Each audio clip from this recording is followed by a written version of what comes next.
Halo teman-teman, saya Dr. Diana KEMD dari Semarang Diabetes, Obesity, and Thyroid Care. Hari ini yuk kita membahas tentang antioksidan pada pasien endokrin itu apakah penting? Jadi teman-teman, antioksidan pada pasien-pasien endokrin misalnya diabetes, tiroid, ataupun obesity dan PCOS itu adalah sangat diperlukan sekali. Antioksidan itu apa sih teman-teman? Antioksidan adalah zat yang bisa melawan radikal bebas.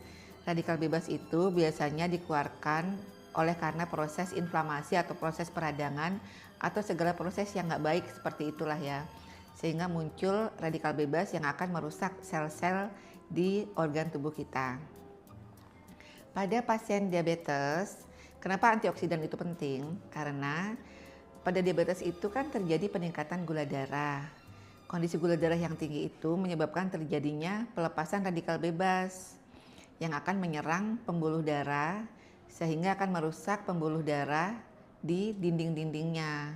Sehingga akan terjadi kerusakan menyeluruh di seluruh pembuluh darah kita, terutama di jantung dan di otak, sehingga mengakibatkan gangguan misalnya stroke ataupun jantung koroner.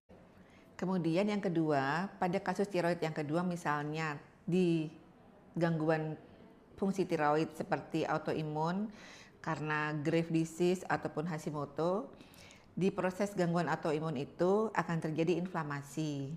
Inflamasi kronisnya itu akan memperparah terjadinya gangguan autoimun karena lepasnya radikal bebas. Sehingga diperlukan juga antioksidan yang baik, yang tepat, sehingga inflamasi peradangan karena proses autoimun dari penyakit tiroid Graves disease atau penyakit tiroid Hashimoto itu akan dapat berkurang. Dan yang ketiga, pada pasien endokrin misalnya obesity dan PCOS, itu akan terjadi resistensi insulin yang akan mengganggu terjadinya proses ovulasi. Sehingga dengan adanya resistensi insulin ini tentunya juga akan lepas banyak radikal bebas yang akan mengganggu proses ovulasi.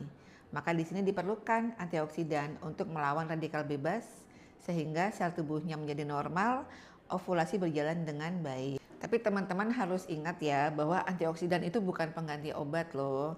Tetap dosis obat itu harus dipantau sesuai dengan hasil konsultasi ke dokter.